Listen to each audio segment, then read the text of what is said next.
அதோட பெயரும் மாற்றப்பட்டிருக்கு. வக்ஃப் என்று கூறாமல் உமீத் என்ற பெயர் இதற்கு வழங்கப்பட்டிருக்கு. இந்த உமீது வேண்டாம் என்றதன் நோக்கம் என்ன அப்படின்னு பாத்தீங்கன்னா, இந்த மதத்தினர் மட்டும் இல்லாம பிற மதத்தவர்களையும் இதில் உட்படுத்த வேண்டும் என்று சொல்லியிருக்காங்க. இதே மாதிரியான விஷயங்கள் தான் இந்து அறநிலையத்துறையிலும் நடைபெறுதா அப்படின்னு எனக்கு தெரியல. அதே மாதிரி கிறிஸ்டியன் மிஷனரிஸ்ல இதுதான் நடக்குதா அப்படின்றது தெரியல. ஆர்டிகல் 25-26 ஃப்ரீடம் டு ரிலீஜியன், இந்த மதத்தை பின்பற்றவும் நமக்கு பிடித்த மதத்தை பரப்புரை செய்யவும் அதனுடைய கோட்பாடுகளை பின்பற்றவும் நமக்கு என்ன இருக்குன்னா, சட்ட ரீதியாக தட் இஸ் கான்ஸ்டிடியூஷனல் மோட்லயே நமக்கு அரசியலமைப்பிலே சட்டங்கள் ஏற்படுத்தி கொடுத்துருக்காங்க. அன்னைக்கு அண்ணல் அம்பேத்கர் முதல் பெரிய பெரிய மேதைகள் மைனாரிட்டி கம்யூனிட்டிஸை டெவலப் பண்ணணும்ன்ற ரீசன்ல அவங்க இதை முன்னெடுத்தாங்க. இன்னைக்கு இவங்க இதை டிரான்ஸ்பரன்சி, வெளிப்படைத்தன்மை குறைவாக இருக்கு அப்படின்னு சொல்லி இதை நாங்க அட்மினிஸ்ட்ரேட்டிவ் ரீசனுக்காக கொண்டு வரோம் அப்படின்னு சொல்றாங்க. சோ இது டிரான்ஸ்பரன்சி கொண்டு வரதோ இல்லையோ, கண்டிப்பா கான்ஸ்பிரசி கொண்டு வரும். ஏன் நல்லா இருக்கும் இல்லைங்களா? இஸ்லாமியர்களும் இந்த நாடே எதற்கு பெயர் கொண்டது?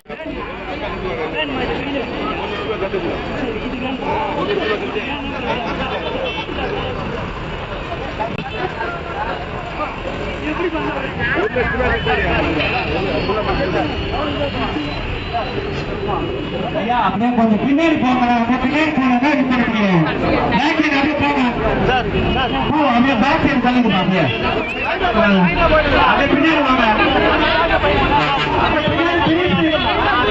பண்ணி விடுங்க கொஞ்சம் வாங்க, அங்கே பண்ணி விடுங்க.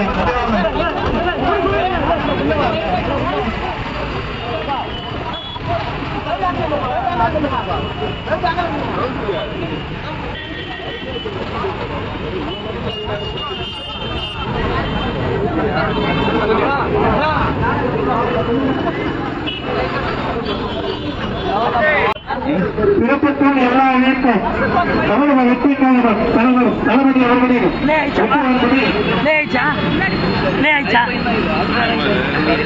ஆளும் ஒன்றிய பாஜக அரசால் இஸ்லாமியர்களுக்கு எதிரான வக்ஃப் வாரிய திருத்த மசோதா சட்டத்தை ஒன்றிய பாசிச அரசு நிறைவேற்றியுள்ளதை கண்டித்து காஞ்சிபுரம் மாவட்ட கழகம் சார்பாக கண்டன ஆர்ப்பாட்டத்திற்கு வருகை தந்திருக்கும் மாவட்ட கழக நிர்வாகிகள், மாநகர ஒன்றிய நகர பகுதி பேரூர் கழக நிர்வாகிகள் மற்றும் மகளிர் நிர்வாகிகள் மற்றும் சார்பான நிர்வாகிகள் அனைவரையும் அன்புடன் வரவேற்று வருகிறோம். இந்த கண்டன போராட்டமானது இஸ்லாமியர்களுக்கு எதிராக இயற்றப்பட்டுள்ள வக்ஃப் வாரிய சட்ட மசோதா திருத்த சட்டம்.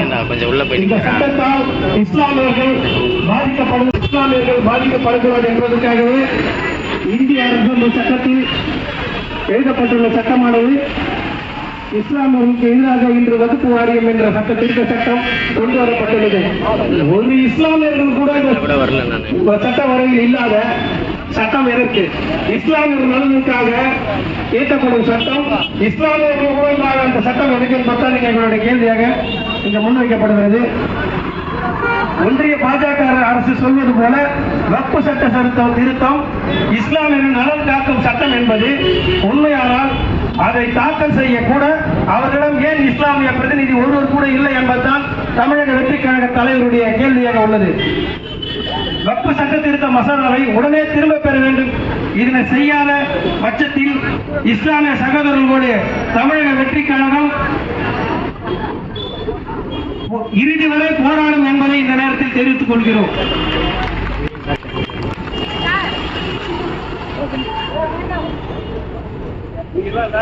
அடுத்தபடியாக இந்த சட்ட திருத்தத்தினுடைய விவரங்களை நமது மாணவரணி மகளிர் பிரிவை சேர்ந்த கௌசர் பான் அவர்கள் விளக்குவார் என்பதை தெரிவித்துக் கொள்கிறோம்.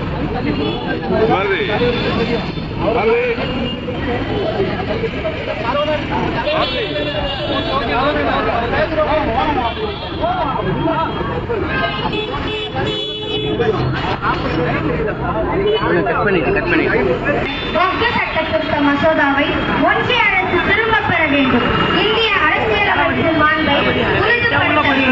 ஒன்றிய பாஜக அரசால் மக்களவையில் நிறைவேற்றப்பட்டுள்ள வக்ஃபு சட்ட திருத்த மசோதா மதச்சார்பற்ற இந்திய ஜனநாயகத்தின் அடிப்படை கொள்கைகளையும் அரசியலமைப்பின் மாண்பையும் மீண்டும் ஒரு முறை கேள்விக்கு உள்ளாக்கியுள்ளது.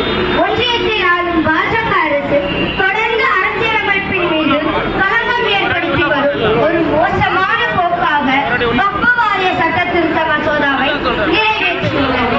இந்தியாவில் உள்ள இஸ்லாமிய சகோதரர்கள் தங்களின் வழிபாட்டு முறையிலான பண்பாட்டு வாழ்வை பின்பற்றும் அனைத்து உரிமைகளையும் இந்திய அரசியலமைப்பு சட்டம் இஸ்லாமிய தனி உரிமை சட்டங்கள் படி அடிப்படை உரிமையாக அங்கீகரிக்கிறது. வக்ஃபு வாரிய சட்டம் என்பது முஸ்லிம்களின் இறையியல் வாழ்வு மற்றும் சமூக பொருளாதாரத்தோடு பின்னி பிணைந்தது. இஸ்லாமிய தனி உரிமை சட்டத்தின் முக்கிய அமைப்பு வக்ஃபு வாரிய சட்டத்தை சிதைப்பது என்பது சிறுபான்மையினருக்கு நம் அரசியலமைப்பும் நம் நாட்டின் தலைவர்களும் கொடுத்த வாக்குறுதிகள் அனைத்தையும் காற்றில் பறக்கவிடும் வேறென்ன. ஒன்றிய பாஜக அரசு மேற்கொண்டு வரும் பெரும்பான்மைவாத மற்றும் பிளவுவாத அரசியலால் இஸ்லாமிய சகோதரர்களை தொடர்ச்சியாக பாதுகாப்பற்ற நிலையிலும் அச்சத்திலும் உறைய வைத்திருக்கும் உளவியல் தாக்குதலில்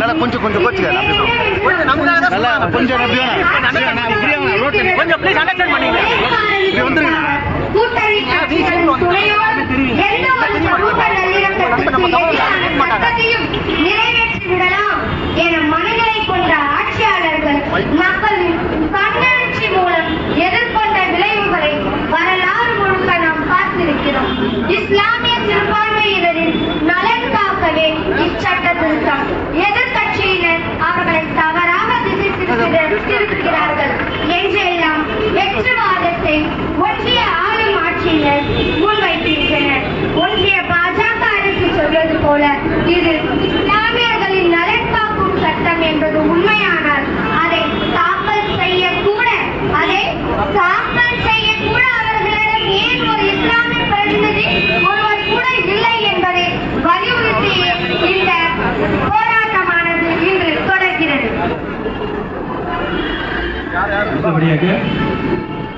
இஸ்லாமிய தோழர் நமது மாநகரத்தினுடைய பகுதி பொறுப்பாளர் அபூபக்கர் அவர்கள் விளக்க உரை. எல்லாம் உயிருக்கும் வக்ஃபு சட்டம் 2024 அன்புக்குரியவர்களே, நாம் ஒன்று கூடியிருக்க காரணம் முக்கியமானது. இது சாதாரண மக்களுக்கு சட்டம் மசோதா அல்ல. மதச்சார்பன்மையும் சிறுபான்மையும் மத நம்பிக்கையையும் இது சீர்கழிக்கிறது. ஒன்றிய பாஜக அரசு கொண்டு வந்த வக்ஃபு திருத்த சட்ட மசோதா 2024 முஸ்லிம் சமூகத்தின் பரம்பரை சொத்துக்களும் நம்பிக்கைகளும் மத உரிமையும் நேரடியாக அச்சுறுத்தலாக உள்ளது. இது மத நல்லிணக்கத்திலான எங்கள் அண்ணன் தளபதி கூறியது போல் ஒன்றிய அரசு பிளவுவாத அரசியலை கொண்டு வருகிறது. ஒன்றிய பாஜக நண்பர்கள் முதலில் நாம் புரிந்து கொள்ள வேண்டிய முக்கியமான விஷயம் என்னவென்றால் தனிப்பட்ட சொத்து அல்ல. இவை முஸ்லிம் சமூகத்தின் மதம் மற்றும் சமுதாய நல்லிண ஒதுக்கப்பட்டவை. ஆனால் இந்த புதிய சட்டம் அவற்றை அரசாங்க கட்டுப்பாட்டுக்கு கொண்டு வர முயற்சி செய்கிறது. கையில் ஆளும் கட்சி இருப்பதால் அனைத்தையும் செய்வதில் என்று பாஜக திட்டவட்டமாக முடிவெடுத்துள்ளது. முஸ்லிம் சமுதாயத்திற்கு சொந்தமான சொத்துக்களை அரசு நேரடியாக எந்த ஒரு சூழ்நிலையிலும் உருவாக்குகிறது. இந்தியா உலகிலேயே மிகப்பெரிய ஜனநாயக நாடு நமது. அரசியலமைப்பு சட்டத்தில் மத சுதந்திரம் அடிப்படை உரிமையாக குறிப்பிடப்பட்டுள்ளது. சிறுபான்மையினரின் மத உரிமைகளை பாதுகாக்க வேண்டியது நமது நாட்டின் கடமை. இந்த திருத்தம் அந்த அடிப்படை உரிமைகளை விதிக்கிறது. அது மட்டுமல்ல, வக்ஃப் சொத்துக்கள் தனியார் நிறுவனத்திற்கு மாற்றுவதற்கான வழியும் இது கொண்டு வரப்படுகிறது. ஒன்றிய பாஜக அரசு இதை இஸ்லாம் நண்பர்களுக்கும் சட்டம் என்று கூறியிருக்கிறார்கள். ஆனால் அதை தாக்கல் செய்ய ஒரு இஸ்லாமியர் கூட இல்லை. நம் தேசத்தின் அடையாளமே அனைவருக்கும் சமம் உரிமை வழங்கும் பாரம்பரியம். ஆனால் நாம் அனைவரும் ஒரு முகமாக இருந்த சட்டத்திற்கு எதிராக குரல் கொடுக்க வேண்டும். எனவே நாம் அனைவரும் ஒன்றுபட்டு மத்திய அரசிடம் கண்டிப்பாக நமது எதிர்ப்பை தெரிவிக்க வேண்டும். அது இந்த கோரிக்கைகள் இந்த வக்ஃப் திருத்த சட்ட மசோதாவை முற்றிலும் திரும்பப் பெற வேண்டும். வக்ஃப் வாரியத்தின் தன்னாட்சி பாதுகாக்கப்பட வேண்டும். இவை அனைத்தும் தமிழக வெற்றி கழகத்தின் சார்பாக வன்மையாக கண்டிக்கிறோம். ஒரே ஒரு சின்ன விஷயம், தளபதி சொன்ன பேசினார் ஒரு 10 நாளைக்கு முன்னாடி, முஸ்லிம்ல வளர்ச்சியா ஓகேங்களா, முஸ்லிம்ல வளர்ச்சி எனக்கு பேச்சு வாய்ப்பு கொடுத்த மாவட்ட செயலருக்கு நன்றி.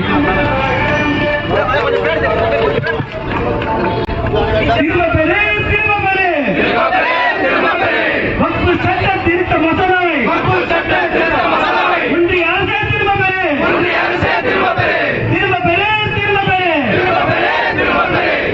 அரசு பாஜக அரசு வக்ஃப் சட்ட திருத்த மசோதாவை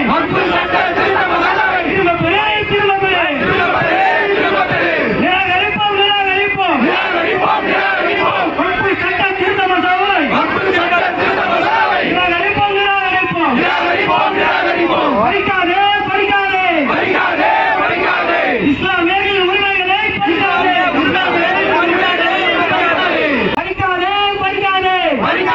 படிக்காதே. இஸ்லாமியர்களின் உரிமைகளை படிக்காதே.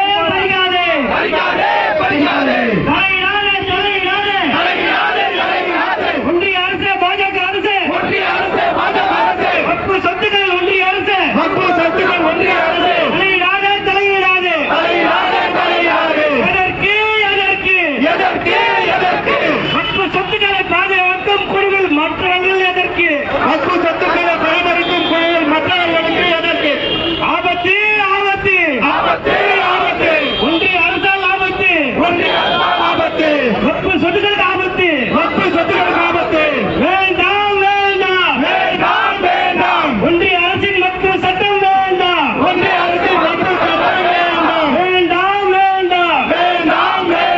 பாசிச அரசின் வக்ஃப் சட்டம் வேண்டாம். வஞ்சிக்காதே.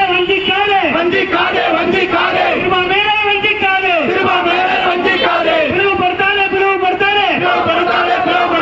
மதத்தின் பெயரால் மக்களை பிளவுபடுத்தாதே. வேண்டாம். வக்ஃப் சட்டம் வேண்டாம். நன்மை செய். இஸ்லாமிற்கு நன்மை செய். வெல்லட்டும்.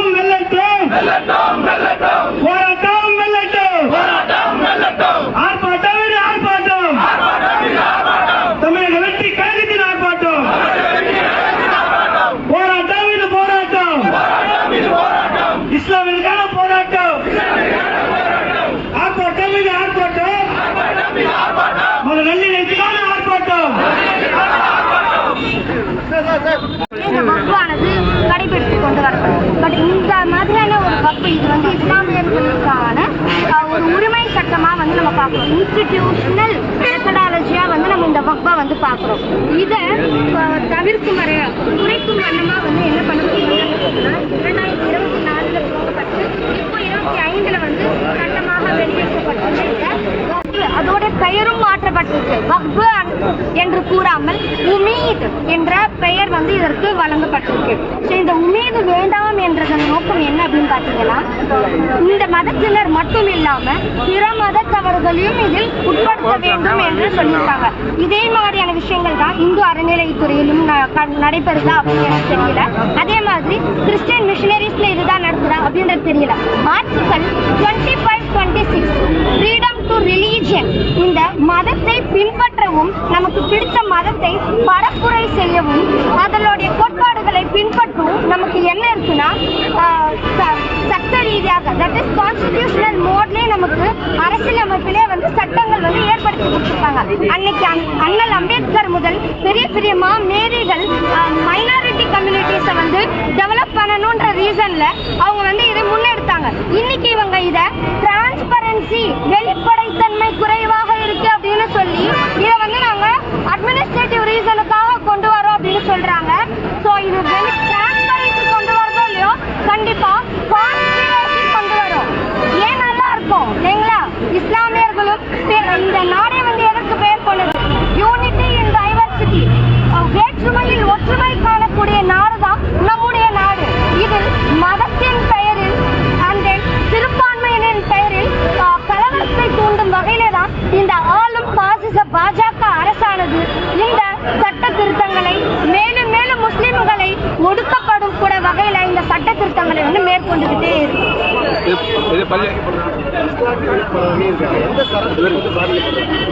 வக்கீல் வச்சு நம்ம வந்து வக்கீல் வந்து என்ன சொன்னாங்களோ அதை கேட்குற மாதிரி கொண்டு வந்துருக்கான்ற மாதிரி சொல்லுவாங்க. வகுப்பறை சட்டத்தில் அவங்க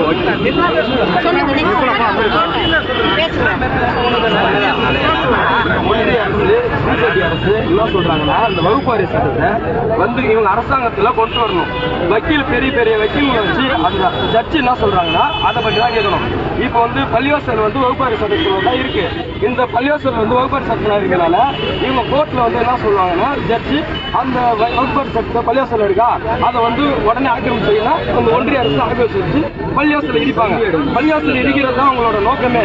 அதனால ஒன்றிய அரசு என்ன சொல்றாங்கன்னா இந்த பள்ளிவாசல் இந்த நம்ம ஒற்றுமையா இருக்கிறது எல்லாத்தையும் பிரிச்சு எடுத்துட்டு இஸ்லாமியர் எப்படியாவது பாகிஸ்தான் தரணும்ன்றதா இவங்க கோரிக்கை. நம்ம எப்போதுமே ஒற்றுமையா தான் இருப்போம். அதுக்கு வந்து நம்ம தமிழக வெற்றி கழகம் என்னைக்குமே நம்ம துணை இருக்கோம். நாங்கள் எல்லாரும் நம்புகிறோம். வெளிப்படைத்தன்மையா தான் இருக்கு, எல்லாருக்குமான சட்டமா தான் இருக்கு. இது வந்து எல்லாருக்கும் ஒரு குறிப்பிட்ட இஸ்லாமியர்கள் அனுபவிக்கிறாங்க, குறிப்பிட்ட எளிமையான இஸ்லாமியர்கள் அனுபவிக்கிறது சொல்லிட்டு ஒரு குற்றச்சாட்டு. அதுக்குதான் வெளிப்படைத்தன்மையோட இவங்க என்ன சொல்றாங்கன்னா வெளிப்படைத்தன்மையோட தான் கொடுத்துறாங்க. அப்ப எதுக்கு வந்து இந்துக்களை உள்ள நினைக்கணும்னு நினைக்கிறாங்க?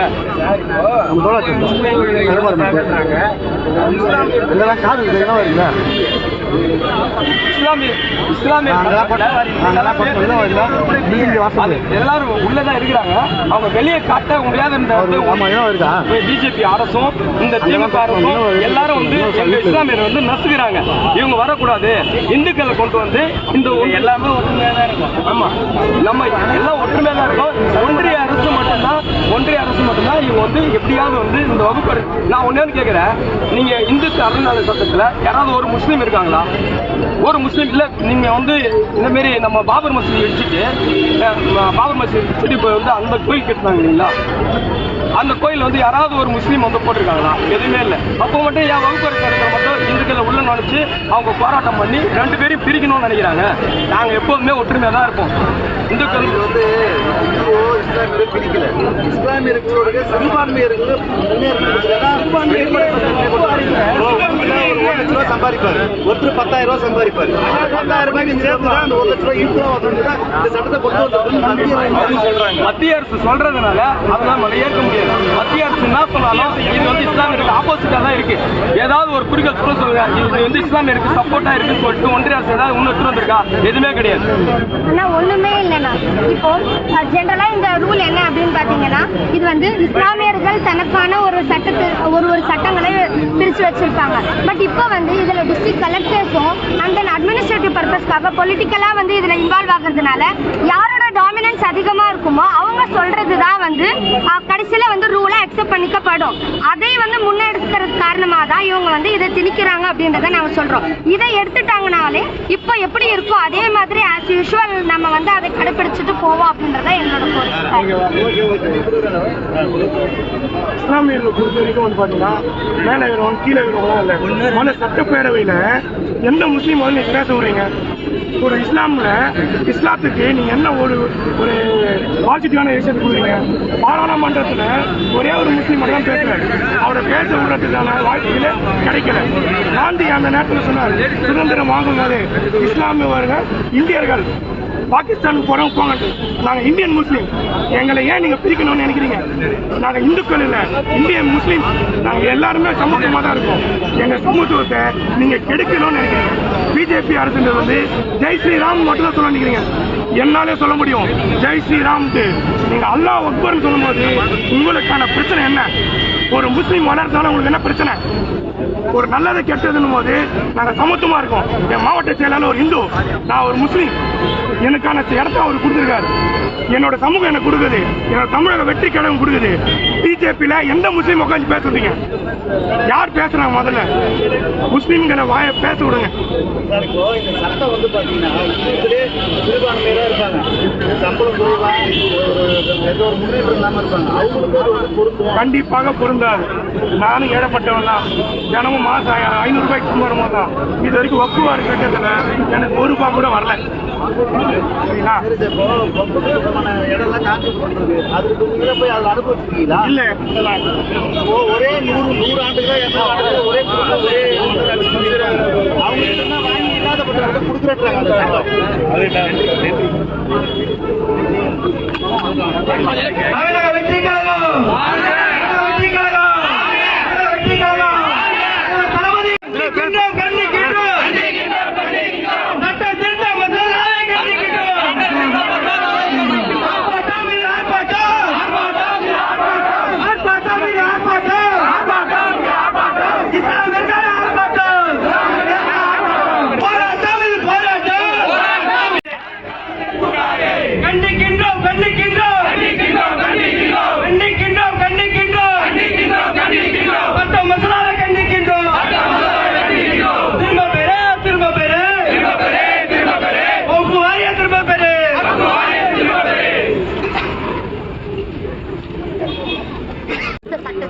எதிர்நோக்கி அப்படின்றத பாக்குறோம்.